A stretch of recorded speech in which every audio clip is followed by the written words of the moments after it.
মানে বাপ তুমি হইলে বই রেছ ঘরে একটা সবজিও নাই তাহলে রান্ধুম কি তুমি বাজারে কোনে করে সবজি নিয়ে হোক আর মাছ মাংস নিয়ে হোক। বাবা তুমি থাকো আমি বাজার করে নিতেছি। হ্যাঁ ফাঁস করে আইও যাও। যাই মাছ মাংস নিবার করলে মাছ তো পাইলে না, মাংস পাইছি মাংস হইব মুর্শিদের দিকে নিয়ে। মুর্শিদা মুর্শিদা ঘর করে বাইরে আছে বাজার করে নিয়েছি।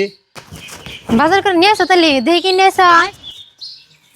মাছ তো পাইলাম না, মাংস পাইছি রান্ধো ফট করে খিদে রাখছি বেলা। হ্যাঁ আত্মা দেহ আমি রান্তাছি। বউ ভাত বলে দিবা তাহলে ফট করে আনো। ও বৌমা আমি নিয়ে আইতেছি।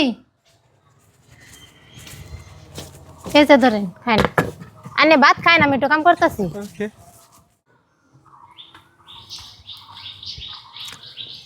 মা ভাত খাইতে চাও? হ খাইতেছি। মা তুমি বর্তাতে ভাত খাও কে? মাংস নিলাম সকালে, মাংস তো নাই তোমারে। গেদা তুমি মাংস আনছো আমি তো জানি না, বউ নাই আলু ভর্তাটা বাদ দিলে আমি হিনে দেই খাইতেছি। মা তুমি বর্তাতে ভাত খাই না, মুর্শিদারে ডাক দিতেছি। এই মুর্শিদা মুর্শিদা কি হয়েছে ডাক পারো কে? এ না কস ডাক পারো কে? মার মাংস রাখতে বর্তাতে ভাত দিছত কে? মারে আলু ভর্তা দিয়ে ভাত দিছি আঙ্গ বাড়িতে ওখানে মাইতেছে মাংস এই জন্য খেয়ে দিছি। এখন যদি মারে মাংস দিয়ে থই তাহলে আঙ্গ বাড়ি মায়ে না কি খাইবো? ওই তুই এটা কেমন কথা কস? আমার মায়ের বর্তাতে ভাত দিয়ে তোর মায়ের নিয়ে মাংস থই দিবি, এটা আমি সই দিমু? গেদি কি হয়েছে? জামাই তোমার এই না কয় কে? বিয়ান আইসুন বহুন বউ আর কি কবা আমি তুই কই আনি শুনুন। বিয়ান কি হয়েছে তাহলে কন আমি শুনি। কি আর কমু বিয়ান, গেদা বলে সকালে মাংস আনছে, হে মাংস তিয়া বউ আমার এই যে ভর্তা দিয়ে ভাত দিছে হেডে নিয়ে গেদা হাল্লা বাজাইছে বাড়িতে। কে গেদি এনে আমি কি শুনি?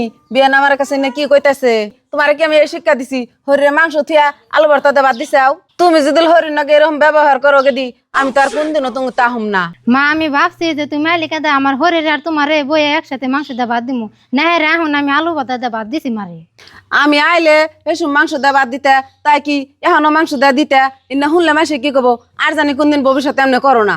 ও বৌমা আমার হরের নাকি আর এমনি ব্যবহার করুম না। তোমরা দুজন বহু আমি ভাত বেড়ে এনে দিতেছি তুমি ঘরে হোক করে ভাত খাও। বিয়ান পুলাহান মানুষ বুঝে নাই আমার মেয়ের কথা কিছু জানি মনে রাখুন না। না বিয়ান আমি কিছু মনে করি নাই, আন্নে জানের মেয়ের শাসন গলা নিয়েতে আমি খুশি হয়েছি। এখন বিয়ান করে যাই।